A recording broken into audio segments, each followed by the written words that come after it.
We are Movie Menu Reviews. If you want to podcast, then prepare for war.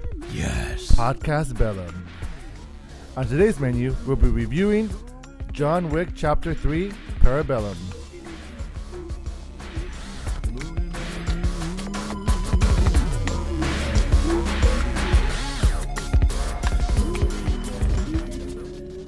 Welcome, ladies and gents. I'm Dan the Man Muñoz, host of Movie Menu Reviews, your weekly movie news and reviews podcast, live on Facebook. Yes, we are. Thank you so much for watching. If you're watching us on Facebook, or if you're listening to us on Apple iTunes, Apple Podcasts, Stitcher, or SoundCloud, or wherever you listen to your podcast, we thank you. Yes. And we appreciate it as well.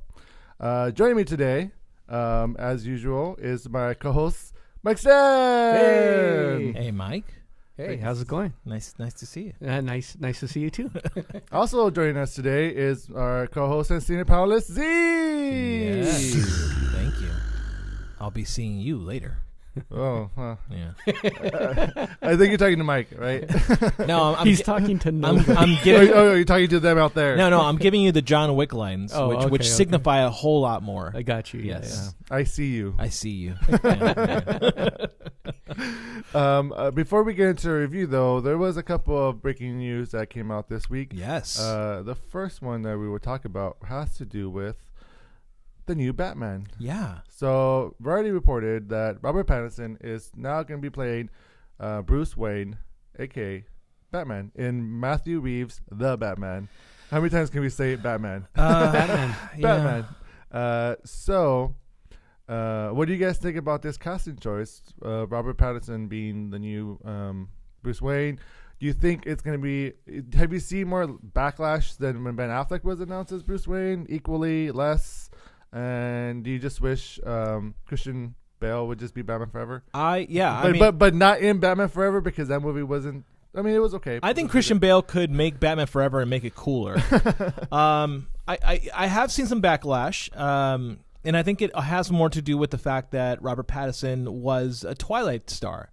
And that's completely why. Yeah, and so there's a difficulty there of separating a character actor and where he's at now in his career. That was, by the way, it was 10 years ago when Twilight came out. I know because I've got several posters indicating that. How many posters do you have? About 10. There was only like 4 movies or 5. How do you have 10 posters? I don't know. They're all of the same movie. Yeah. They're all of Robert Pattinson. That's why. But you know what? Robert Pattinson has stepped up. He's done a lot of good acting in a way that even Christian Bale would, I say, arguably kind of acknowledge his ability to act and do really well. He's actually done some great movies, and because of that, I'm willing to give him a shot. And I think people are hating on it. But again, we did the same thing with Heath Ledger. So cool your horses down. Let's watch what happens first, because I think he might actually impress us. Yeah, that's a good point, Z. Good point. Yeah. Mentioning Heath Ledger. So he has like the odds stacked against him. So like maybe he feels like he has something to prove. Yeah. Which is a good place to be, I think. And you know what? Twilight was like over a decade ago when the last movie was released. Yeah. And I think that the actors have worked better in those films than when they were on Twilight. Like, yes. I think even Kristen Stewart has done some pretty good films she's after Twilight. Absolutely, yeah. So I think they're trying to step away from that shadow that they had when they were doing Twilight films, and I think they've grown into. I think they did it in a smart way. They did independent films. They built in their independent cred, and now Kristen Stewart is going to do Charlie's Angels, which is going to be a big budget film. Yeah, and Robert Pattinson is going to do The Batman, which is another studio big budget film. Well, and actively, I feel like the actors themselves have separated themselves from Twilight a lot. So if you get a chance, watch some of the interviews with Robert Pattinson and with the other actors. They didn't like making Twilight, and I think that just tells you what it is, you know. However, I would argue that I think Jacob would be more awesome as Batman, but that's just my opinion because I'm Team Jacob. Oh. No, you mean Lautner? Taylor Lautner? Taylor. He got weird. He looks weird now. He's lost the abs. I don't know. But maybe. Yeah. We'll see. Well, we'll see. At least we know you're Team Jacob. Moving on to the next movie news. He was nice up until he turned into a werewolf. That's all I gotta say. Is that what's all? So you can relate. Then he became an abusive asshole. Well, they were both abusive. Whatever. Well, and he ended up loving their. Oh, it's so daughter, weird. so, Yeah, he became a pedophile in the story. Yeah, that's strange. Have you not seen them? I've only seen the first one. They're brilliant to watch. Yeah? They're just so obnoxious. Yeah. Okay. Should I be putting the posters all over my wall? I will sneak Mike, in. don't even pretend like you don't have them up there already and like over there. Like we see them, Mike. I was actually going to decorate a table with them so that we okay. can definitely have way too much lighting Okay. because they're white and they're bright. And they're sparkly. And they're sparkly. we'll put glitter on the table as well. Something that is not white and sparkly. Let's go to our next Whoa, news that's story. slightly racist. That's No. a very microaggressive racism there. Not even. That's Yeah. better because it's a more interesting story. All right, so Chris Rock, racist? Jeez. No, Chris Rock is going to be spearheading the new reboot. And this is a reboot, not a continuing of the franchise, a reboot of Saw. We're definitely going to be interested in this. And it sounds like, from what Chris Rock has stated previously, is that he is a huge fan of the Saw franchise, and he's looking to adapt it and make it something of his own. And I think similar to, say, what Jordan Peele has done, I think he's looking to revolutionize the horror franchise in a different way. I am personally a fan of Chris Rock, not just because of his stand-up, but because of his adaptability. There was a movie from the UK called Death at a Funeral that he remade. And he made it for the black community in the same way that Tyler Perry does movies. And it was a fantastic adaptation. So I'm not... Also, his directorial debut of Top 5 was really good. Yeah, it was really good. So I'm not saying that I want a black-focused Saw, but I think that if one actor-director can do it, it is Chris Rock. Yeah, the last Saw was a bad introduction to the Saw franchise. Yeah, because that was the first one you saw, right? Yeah, that was the first one I saw. So I'm looking forward to see what Chris Rock is going to do for this. So, which I think it desperately needs someone to take over and take it to a new direction for sure. Yeah. What's interesting, though, and the part that's kind of scary for me, is that Mark Berg and Oren Coles will be continuing on to be producers. They're the producers for the original franchise. So does that mean that they're willing to let Chris Rock make a new, more, central focus one? I don't know. So according to Lionsgate, they said that when Chris Rock approached them about the idea to make a more intense film. But what does that even mean? Well, they loved it, and I thought the first Saw was great. Yeah. The sequels. Well, that's what I mean. were Like not. the first Saw was a psychological horror, and I feel like with Like, minimal. where can they go? Yeah, minimal body horror, and I feel like the reason why Saw did so well in the box office was because of the body horror, and they doubled down on that, and that's what made it. Well, that no, much they worse. also found the audience as well, and they released it right in time for Halloween, Right. every year, and so they did it. The marketing for that film was was great, done right. Yeah, which, as the films themselves, didn't really live up to No. the and they were too expensive to make, which is why they were failing so badly. yeah. Yeah. So I think Chris Rock can do a great job, and not so much. Some of his roles as an actor is questionable, but for the most part, him behind the scenes have always produced some good stuff. Yeah, I agree. So let's hope for the best. I'm hoping for the best. Are you hoping he casts himself as Jigsaw? No, that would be on the nose. I don't. Like I said, I don't think he's doing. I think he's going to Jordan Peele route. I where- think so too. I'm Yeah. up for it. I'm up for whatever. Let's see what he does. Yeah, we'll see. I mean, the people who do comedies can definitely do much of anything. I'd be else. interested to see if he does like a Kevin Smith thing where he Like, he there's kind a of minor role in his film. no, as in like he does more social commentary horror, like where Oh, I see. Like with yeah. Red State. So yeah, like Red State. I would be interested in seeing something like that. Yeah, I would be interested as well. But something else I'm interested in Yes. is our review Of John Wick. Movie menu.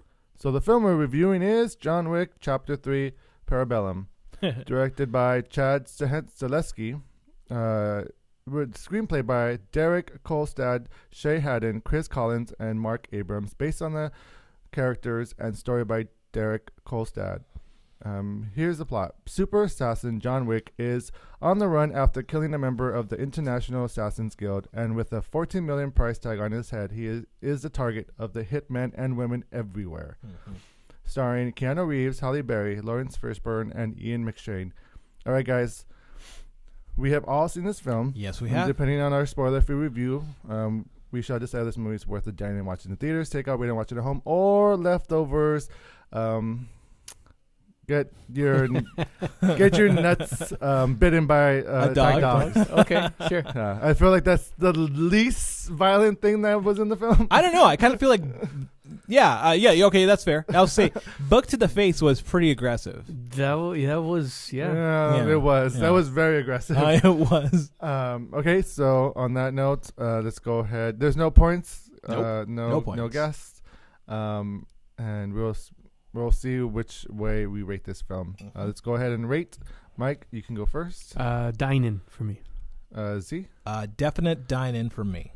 And it's also a definite dine-in for me, which is ironic because... let's talk about Hi, that. Lisa. Because, Lisa says hello. Hello, Lisa. My sister. Michael Hills has joined us, and Martha has also joined. Yeah, Hello. so you've walked in. We've all unanimously said that this movie, John Wick, Chapter 3 - Parabellum, is a dine-in. By the way, worth watching theaters. I kind of wish you had said the whole title as it's spelled out, because it's really important as well, because they doubled down on how many things that can fit into a title.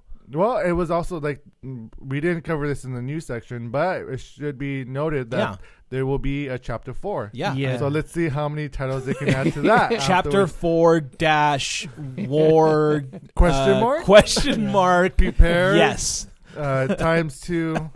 Yeah. With the multiplication. Yes. So when John Wick first came out. Yeah, let's talk about the franchise here. Me and Mike went to go see it together. And we did a video review. You did. And the video review is you still up. Spoofed it. And we spoofed it. Yeah. We did. Because you guys didn't like it. No. That was the thing that we did, is that we spoofed films. We like to do little sketches here and there. Yeah. But we had said that the story was really ridiculous, and Which it is. And it is. But the action is amazing. Unicorns for Danny. Yes, Martha, I agree. Unicorns for me. Okay, I don't know what that means, but okay. You're not supposed to. Okay, so you guys did not like the movie because you thought it was silly. I think we liked the action right in it, but the story was ridiculous. Now that doesn't mean that we didn't like the movie. Okay. It was it's like, you know. So now I'm gonna make this reference to when we had a guest on. It's not something that I said. I gotta give our guest Phil Rodriguez. He's the one that came up with this. Because when we did the review for The Protector, he's like, it's like watching porn. The action is great, but the story sucks. No. And that was disagreeable entirely. That was John Wick Chapter 1. Okay, so the action is great, but the story is not. Hold on. Not so good. So now that you've seen, I don't know if so I'm a giant John Wick fan. So we should also say that after you guys reviewed it, I watched it and I thought you guys were incredibly wrong. But then moving forward, when we did Chapter 2, we loved it. Yes. We enjoyed the story. And we thought they did a lot better with the sequel. They improved the story as well as the action. However, the story lived up to where the action brought it. So now that we're in Chapter 3, have you guys rewatched Chapter 1? No. Okay, I suggest you guys rewatch Chapter 1. No, you can't make it. You can't make me. because and this goes credit to Derek Kolstad, who wrote the story, and of course the directors Chad Stahelski and I forget who the other director is. They did a really good job of being very minimalistic in its storytelling, and you can tell because from then on, you can see the world building that this movie was actually trying to do, but very slowly, with like a slow burn. The focus is the action because clearly we all want to watch Keanu Reeves do kung fu. Gung fu, exactly. So we want to see him do that, but because its idea is central, right? It's very minimalistic. In the first John Wick, his wife just passed away. We didn't know who John Wick was up until he loses his shit and kills people. We didn't know, and that's the point. The point is that he was a normal dude who just lost his puppy and his car, and he's going on a murder spree. No, I think it's the scope of it. I think that's what's improved on it. Oh, of course. And it's just like, and this might not be the best example, but The Purge, Where the first film it focuses in the house, and where the second film it focuses over the city of LA. Yes. Whereas John Wick, the first chapter focuses on this one mob boss and his son. Yeah. And whereas in chapter 2 it focuses on assassins around the world. Right, and so it's starting to grow out. Which is more interesting than that mob boss son. I was, agree. in my I agree. opinion. But and they do make reference a lot and to. they build the world so much better, and that I want to know more about the Continental. I want to know more about with the other assassins. Yeah. And now in this film, I thought they did even a great job Yeah. building the world even more. Well, you didn't even know you could do that because the second film they fleshed it out pretty well, and in this film, I thought they did a really good job. Well, and I think that's at the core why John Wick 1.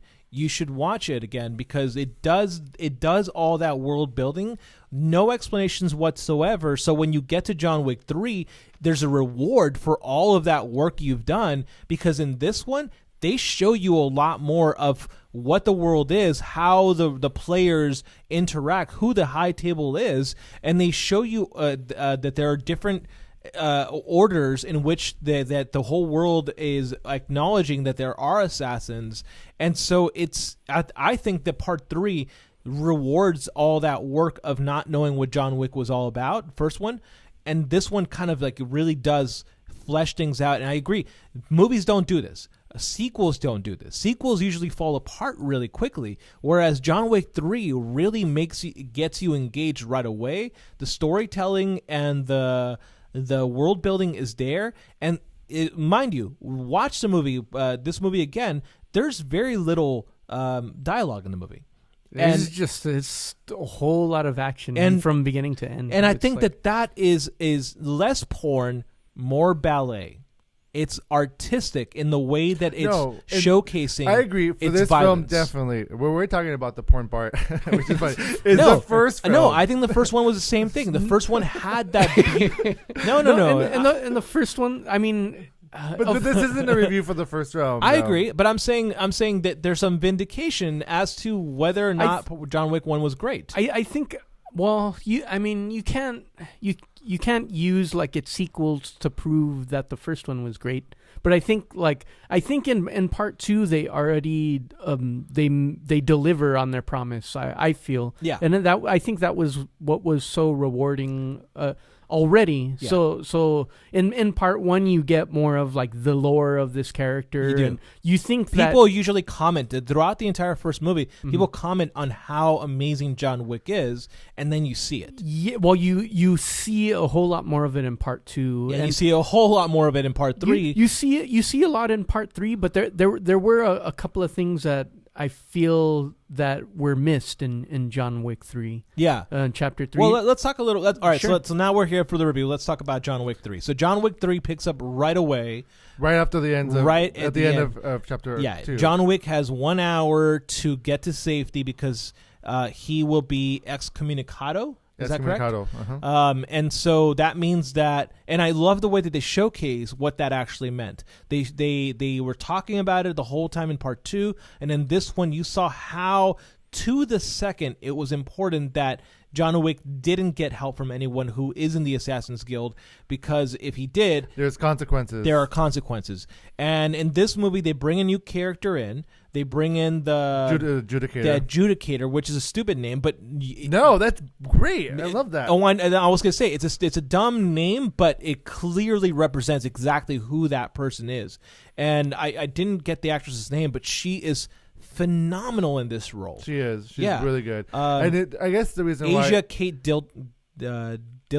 But I like the adjudicator because I guess like in theater world, when you do like this contest or whatever, there are adjudicators who come to judge you, and they give you a final stance on whether or not you're good enough to move forward or not. Which I thought that was funny that they had that in the assassin world as well. I thought, that's clever. So I wonder if that's a thing that the person who wrote the story thought of that as well. Yeah, the adjudicator just to come in and like decide stuff, which I thought was a great plot point. Yeah, and just so people know, the adjudicator has come in to make sure that people who help John Wick assassinate somebody from the high table. So if you remember part 2, there was the high table is like the kings and queens of the Assassin's Guild. And so because one of the kings was murdered by John Wick in part 2, the adjudicator has come in to make sure to put order back. And so by doing that, she's going around and making sure and enforcing that people who help John Wick are punished for it. And that means killing some, and that means that also removing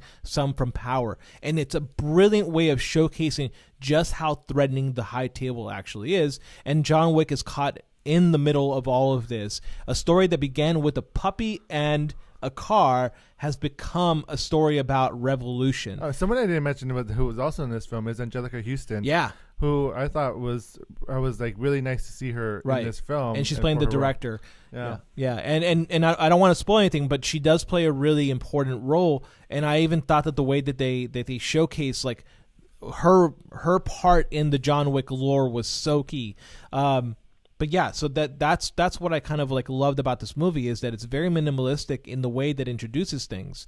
And more importantly, in the way that it builds on these things that were laid out in part 1 and in part 2. The gold coins are still in effect. Also the giant silver, what was it called again? The blood mark? Yeah, it was what was a coin? It was a mark. It was a mark. Yeah, the mark. Yeah. So if somebody has the mark, then that's important because you owe them something. So Sophia's character, that's how she gets involved, because John Wick has a marker for her, and she's forced to help. Which is Halle Berry's character. Yeah, and I thought that was a badass way of reintroducing the idea of dogs, because it's like that is exactly what John Wick is all about. John Wick, the saint of stray dogs. You have to have that back in there, and I thought it did a really good job. It doubled down. It brought in 2 puppies.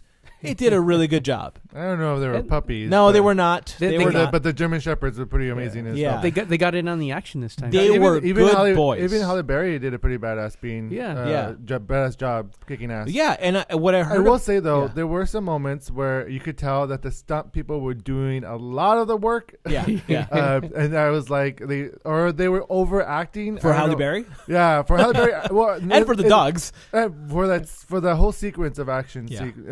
Because it was incredible to see, but then you see like the stunt work was incredible for the most part, but there was some, if you paid attention, they were like really like over the top. Yep.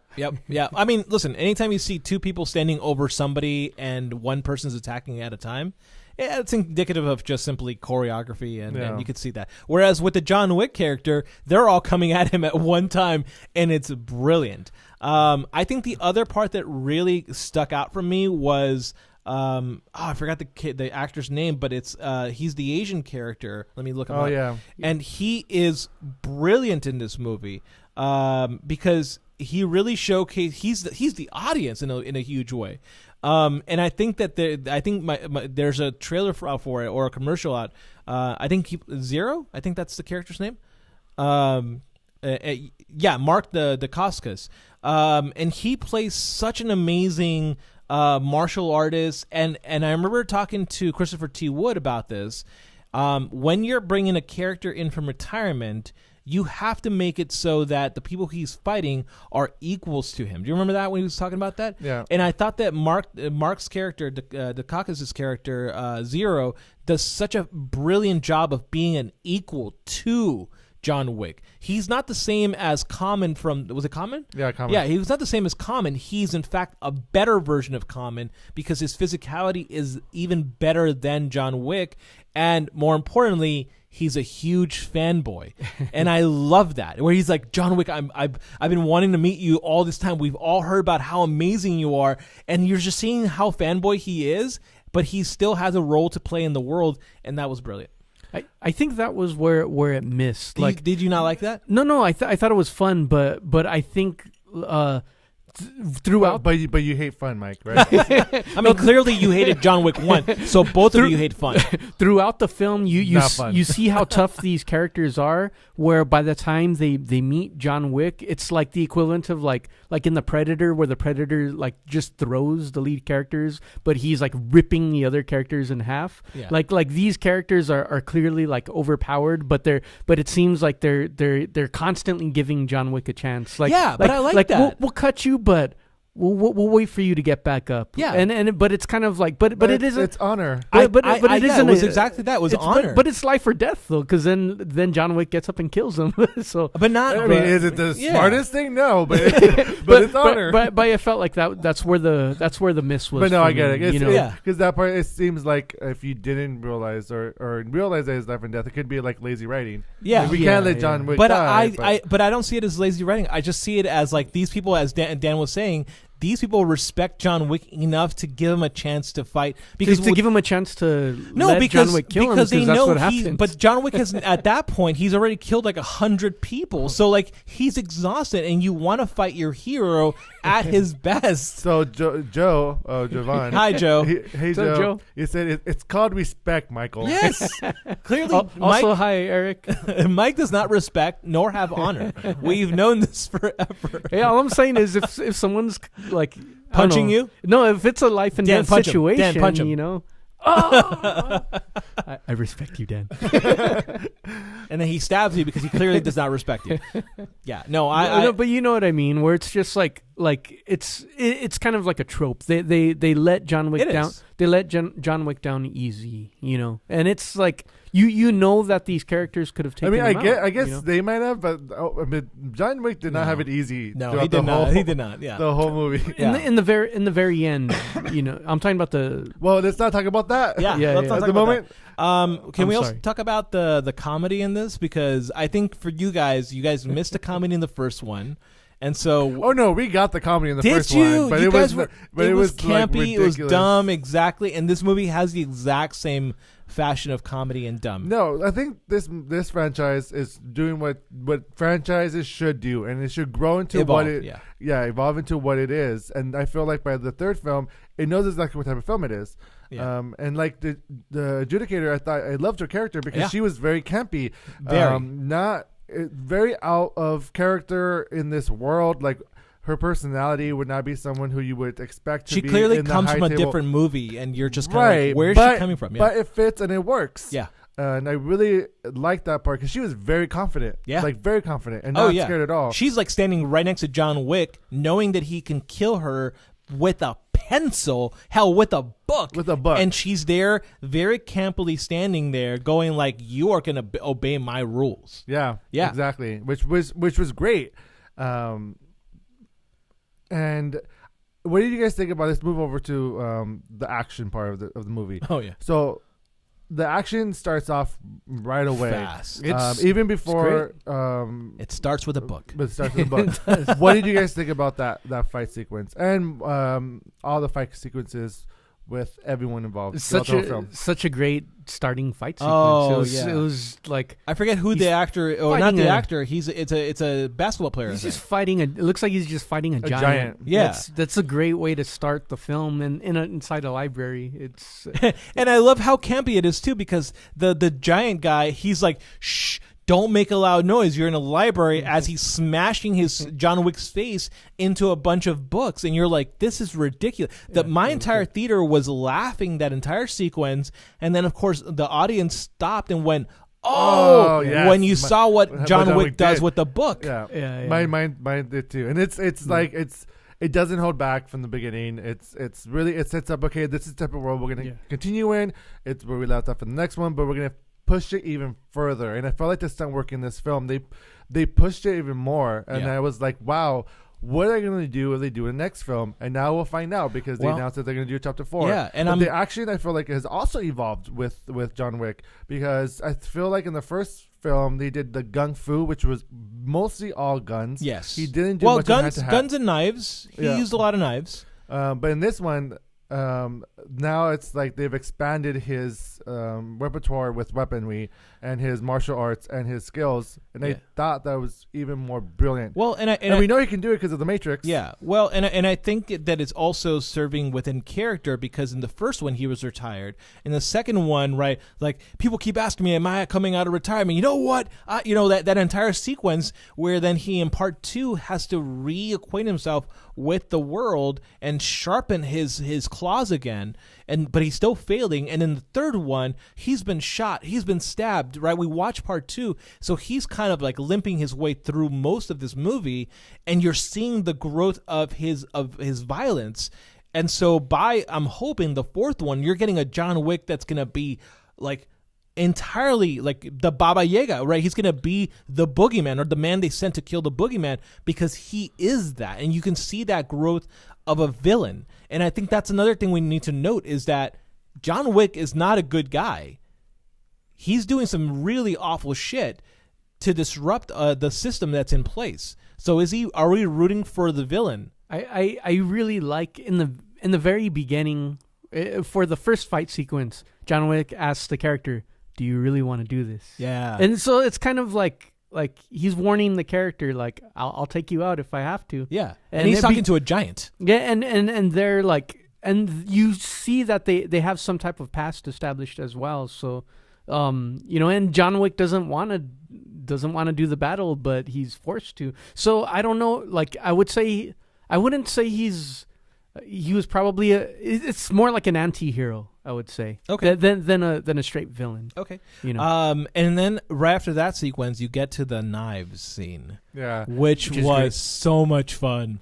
It was a lot of fun. Yeah. We have a comment by Rigo. Go for it, Rigo.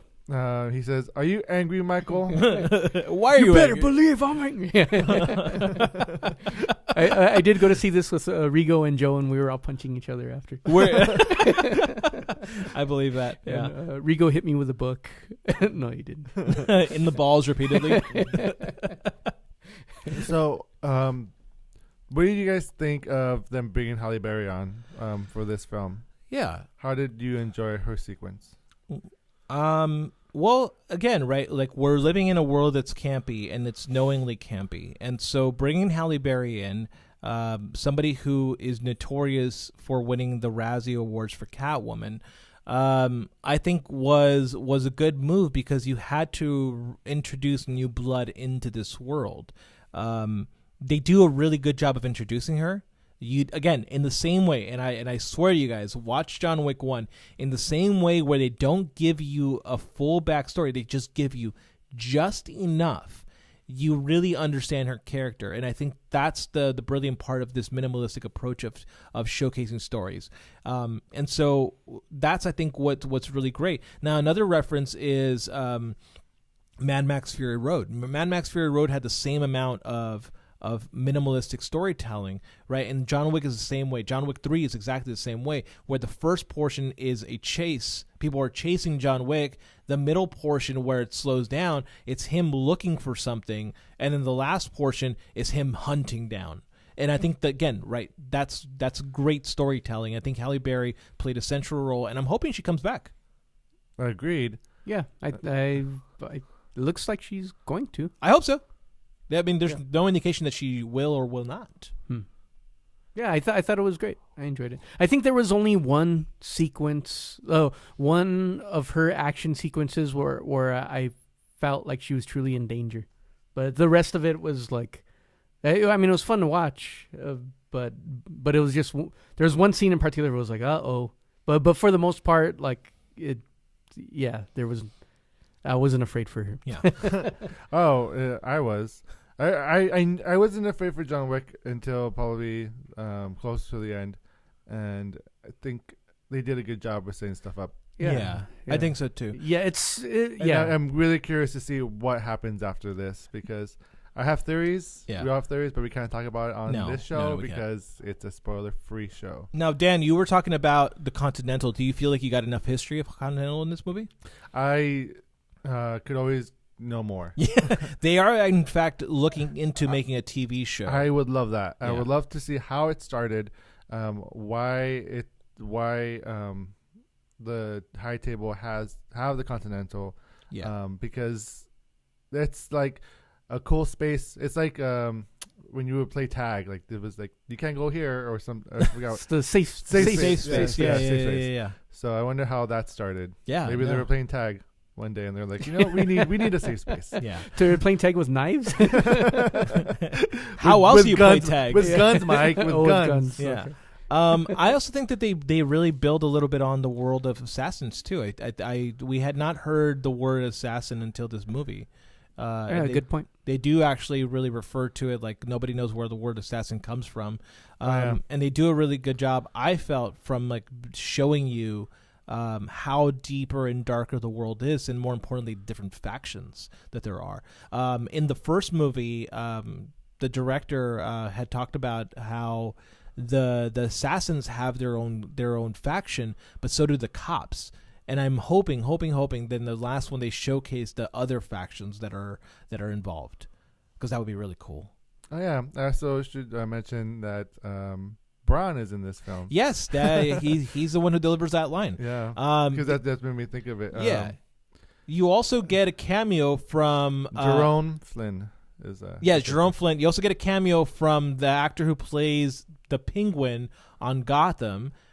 He's one of the people one of the management at the when they do the excommunicado, not the excommunicado, but the one in Casablanca. No. He's one of the guys on the phone. Oh, that's right. Yeah. So I thought that was really when I saw him, I was like, hey, that's him, and he's all tattooed up and he's got like. Oh, I didn't recognize him. Yeah. He's in it. He's really cool. All right. So any final thoughts? My last thought is this movie. Okay, first of all, audio engineering, fantastic. Yeah. You cannot have a movie like this without having all those blowing up sounds. It's a brilliant. I mean, watch it in a big screen. I watched it in the Dolby Cinema, and that theater is equipped with like some really high end speakers, and it was so much fun to watch it with my seat vibrating because of how loud everything is. But secondly, the soundtrack. The soundtrack to this movie, I forget who does the soundtrack, but it is absolutely brilliant. It's absolutely fun. The way that they mix classical with electronic is just a lot of fun. So if you get a chance, listen to the soundtrack. I have it on my phone, but I can't look it up right now. But it's just so much fun to listen to the John Wick soundtrack. Agreed. I like how they mix with the music as well. I liked how they mixed the classic with the electric. But I also like in this film, they give you like basically without telling you like John Wick's background. Yeah. And I think that it was awesome just by meeting certain characters and going through the whole walking through the history of where John Wick came from. I really enjoyed that because they didn't mention much of anything. You just see it. You see it. So yeah. it's more like, don't tell me, show me. Right. Yeah, it's exactly it. The soundtrack was written by Tyler Bates and Joel J. Richard. I thought that was really cool too, where you get to see his background and you get a lot of references to like does that remind you of something? Mm-hmm. You know, it was really well done without, as you were saying, telling you straight out, this is where you come from. Yeah. So, Mike, and if words? No, I agree with you guys. A great soundtrack. Also, I do enjoy how they continue to reveal John Wick's backstory, and it's just slickly done through dialogue, and through it you get all these pieces of John Wick's past, which is fun to hear about, and just fun to hear like the history of his training, everything, and it's done so quickly, so briefly, and it's well done, and it delivers on the main thing that you're going to this movie to see is the action. You're signed up for the action. Yeah, you're getting and action. It delivers. Like within the first 10 minutes, you get an amazing action sequence already. So yes, go see it. Rigo says that he likes the fact that they use the guys from the Raid Redemption. Oh, they did. I think those were the fighters. Yeah. Okay. Which they are incredible. I also agree. Go watch this film. Not only do they do a great job with the action, and they push it forward from where the first one is, and they expand the lore, which is great as well. They expand the character, and you actually not just care about the action, you actually care about John Wick. You do. True. Whereas in the first film, shut up. You totally understand him. I'm just yeah. but on that note, we say dine in, watch it in theaters. Correct.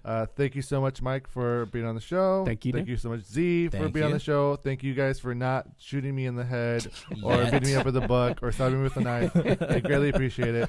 I'm glad that, Or attack you with a dog into your throwing the dog into your crotch. yes, also, thank you so much. I appreciate that. You're welcome. Though we probably would have gotten a lot of views if you did. So on that note, I want to say make sure to check us out on our social media. We're on Facebook, Instagram, Twitter. We have a YouTube channel. Check that out as well. Also, stay tuned. We have some exciting new content that will be released very soon. Be some interviews with some filmmakers. So be on the lookout for that. You can find all of this on our website at moviemenupodcast.com. So that's where you can find all our past interviews, rants, other spotlights, videos. Make sure to check us out there as well. And if you're listening to us on iTunes, Apple Podcasts, SoundCloud, or Stitcher, thank you so much. If not, please subscribe, and you can listen to the audio version when you're on the go. Until next time, guys, I say thank you and goodbye. See you later. 2, 3, 4.